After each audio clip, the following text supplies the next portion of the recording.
person is reporting that they see what appears to be a body at the shoreline. A couple goes cruising on a cold winter's day, but only one of them makes it back alive. She told police her husband fell overboard, but there were no signs of drowning when his body washed up. That betrayal of trust. There was a deadly dose of medicine. So why did she go on the run while also accused of stealing from her company? We're a nonprofit organization that does really good things. Did she take her husband's life as well as thousands of dollars? It is important to see justice be done. There are consequences to actions.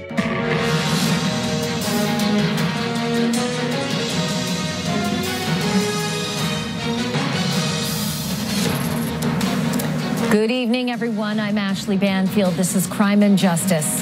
When a body washes up on the shore of a lake, it is natural to think someone drowned. And you'd be right 99% of the time. But Lori Isenberg did not drown. Far from it. Lori Isenberg was found with a deadly level of diphenhydramine. The antihistamine in allergy medicine was coursing through his veins.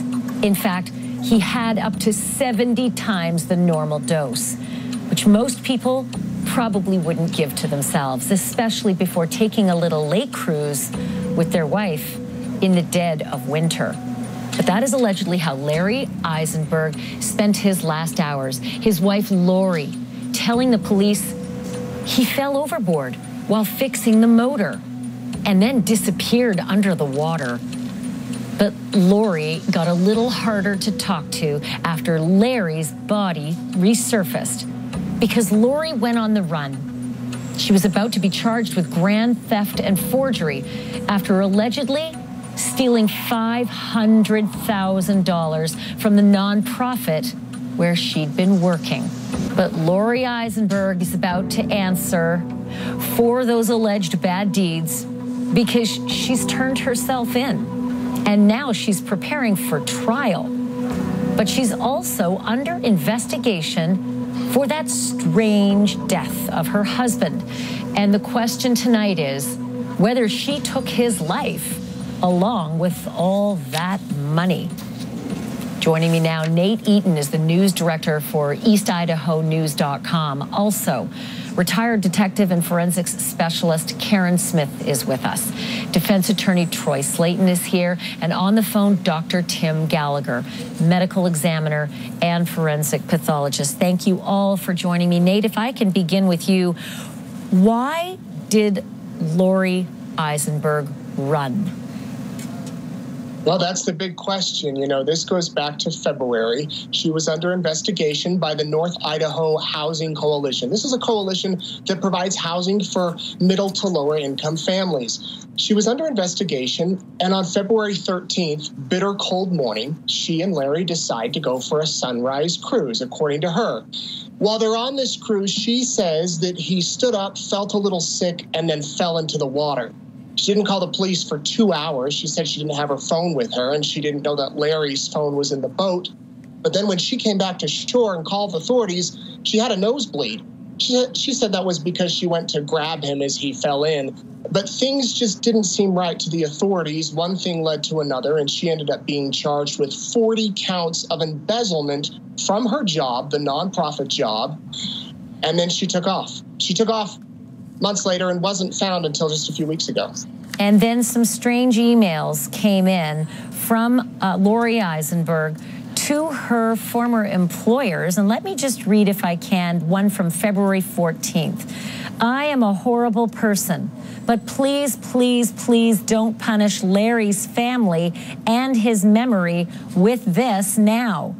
She went on to say, I need to be punished for what I did. She's not the only person being investigated in the murder either at this point, Nate. It seems to be quite odd, but two of her daughters are also now being investigated. Does that connect at all with the missing $500,000, or is it just about the death of Larry? Well, we know that one of her daughters was actually working with her mother, with Lori, at the nonprofit organization. In fact, emails show that she was arranging some sort of payment, how to figure out how to pay her daughter. And when all of this came to light, police began looking a little further. That email you just read was sent the day after Larry vanished in the water. So she sends that email to her boss saying, look, give me some time. I promise I'll take care of things. We're grieving right now. We're mourning. We don't know where Larry is. And then once Larry's body showed up, she took off. And so important to know that Lori is not charged in this crime, in the crime of the death of Larry. Her daughters are not charged in Larry's death either. This is right now just an investigation because at this point, Lori's only facing the 40 counts of forgery and grand theft, but not anything with regard to the death of Larry, although that investigation is ongoing. So this is a critical aspect to her appearance in court. In Cooney County, she actually made this appearance with short brown hair. But it is a far cry from what she used to look like before she went on the run. And by our account, we're not sure how long she was on the run, but it's at least 2 months. And there's the difference. Long blonde hair when she did her first appearance, and then she disappeared and came back to a smiling mugshot with the short brown hair. Nate, I'm not sure how this happened, but when you go on the run and you miss appearances and then you turn yourself in, typically it's real hard to get bond after that because you're now a flight risk and you've proven it. And yet Lori was given the same bond this time as she was last time, $500,000 and an ankle monitor. Why is that? Oh, that's a good question. You know, she did appear actually in court yesterday. They were supposed to begin those proceedings. She has a new attorney. Her attorney asked for more time. So, of course, Lori wants to be out on bond, $500,000. If she does post that bond, you mentioned the ankle bracelet that has a GPS. She'll have to turn in her passport. She will be monitored. But they're trying to get their case together because this very well could go to a jury trial. Meanwhile, the police continue the investigation into Larry's death. How did he get that drug into his body? Did someone else have something to do with it? So, Tim Gallagher, as a doctor, you'd be the natural to answer this question. Somewhere between 7 times the normal amount of diphenhydramine and 70 times the normal amount of diphenhydramine was found in his system. And the reason there's such a big window is that the normal amount, a therapeutic amount of diphenhydramine is about between 100 and 1,000 nanograms. So a guy that's considered extremely healthy all of a sudden is found with all of this diphenhydramine in his system, and lo and behold, he's dead in the water. I'm sure that as a doctor, you would have a lot of questions from his own doctor, correct? Yeah, that's correct, Ashley. There's no reason for that amount of diphenhydramine to be in anyone's system therapeutically. So this is what his autopsy actually outlined. No evidence of a medical condition to indicate that Larry was in danger of dying. Also in his autopsy, there were no visible signs of stroke and no evidence of drowning. And it went on to say the toxicology report reflects the presence of a lethal level of diphenhydramine. So with all of that in the autopsy, it would stand to reason that it's the diphenhydramine that killed the man and not anything else beforehand. Or is there wiggle room? Very little wiggle room in that autopsy report, Ashley. There was no report of water being found in the lungs. There's no report of water being found in the stomach or in some of the sinuses behind the nose. So with that level of diphenhydramine, any reasonable forensic pathologist or medical examiner would come to the same conclusion that the diphenhydramine killed Larry and not the submersion in the water. So, Dr. Gallagher, the next reasonable question would be, is it possible to accidentally overdose that much? I mean, we've all taken a Benadryl here and there. Maybe we thought we needed even more. Maybe we just needed to relax or fly or go on a boat trip. But is it possible to accidentally overdose that significantly? Well, some people take diphenhydramine for motion sickness, especially when they do go on boats. But Larry's was so significantly high that he may have had to have taken 30, 40, or 50 pills to get it to that level. Nobody makes that mistake. And if he did do this to himself, that he intentionally ingested that amount. It's a tremendous amount of pills to accidentally take one or two unintentionally, but to take that many, there definitely had to be intention involved. That does sound awfully fishy. I want to mention what Lori Isenberg told investigators. She said that Larry wasn't making any sense, and that his face appeared to be gray in color, and it was at this time Larry fell overboard. And that's straight from the search warrant. That was her quote to the investigators. You can see it for yourself. Her direct words, not making sense, appeared gray in color. But obviously, if you talk to his doctor, the doctor has a very different version of the kind of health that Larry was in. And let me let you know what his friends and his doctor have said, that he walked 3 to 4 miles per day, that he had a 45-minute daily workout regimen. The quote here, he was a most amazing guy and patient, striving to do all he can to be healthy. The doctor also said that Larry had a predisposition towards cardiovascular disease and high blood pressure, which was being actively and successfully treated. The doctor also said that Larry was pre-diabetic, but that too was under control. Larry did go to the emergency room on October 29th of 2017, apparently with chest pains, but he tested negative for a cardiac event. And let's just remember that this happened quite some time after that. This was February 13th, 2018. He'd gone to the ER 3 months before that.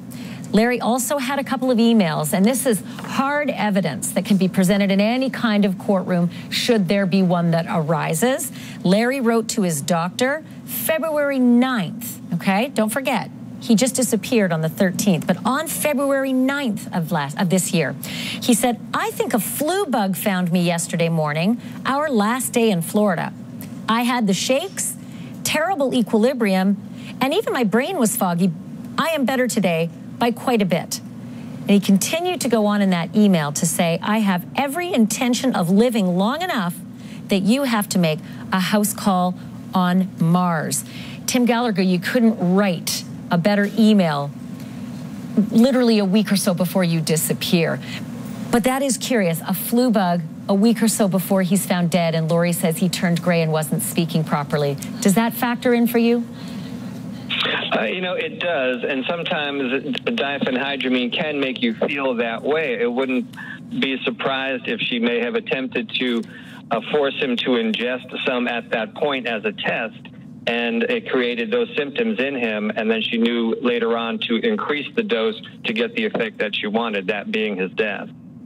Karen Smith, I want to bring you in as a retired detective and a forensics specialist. I'm sure there's this one or two of these little nuggets that really stand out for you. Number one is that the investigators say Larry's body would not have floated to the location where he was found if Lori's story is true. That's critical.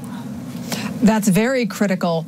Where his body was found, we're going to have to bring in a hydrologist or somebody that understands the tide flows of where they were at and how the water flows in that area. What were the tides and what was the flow rate? Was there wind? If the body couldn't have been located in that location based upon where she said it happened, that's very questionable, and she's going to have to explain that. And Troy Slayton, we're always told to follow the money, and there's a lot of following money in this story, but this one really stood out. There was a change of will on January 11th, about a month before Larry disappeared. Handwritten changes were made to his will that left 80% of Larry's estate to Lori's children and 20% to Larry's children. That's what you call a bad fact. That doesn't look good, but that doesn't mean that she murdered him. It doesn't mean that she poisoned him. Yes, she may be guilty of larceny, embezzlement, grand theft, stealing from a nonprofit organization, but that doesn't mean that she killed her husband. Her husband was reporting an illness just days before he died, and he clearly had some sort of bad reaction to diphenhydramine, to Benadryl. Maybe he was taking a bunch himself because he was feeling sick with flu symptoms. I don't know. Troy, I'm having a tough one with that. Dr. Gallagher said dozens of pills. This one is extremely curious. I just want to remind everyone as we look at the facts in this case that Lori Isenberg and her 2 daughters are under investigation for the murder of Larry. but they haven't been charged at this time. So that's critical to note. You have the presumption of innocence at all times. The facts are strange. We'll continue to follow. My great thanks to Nate Eaton and also Dr. Tim Gallagher. Appreciate your input into the story.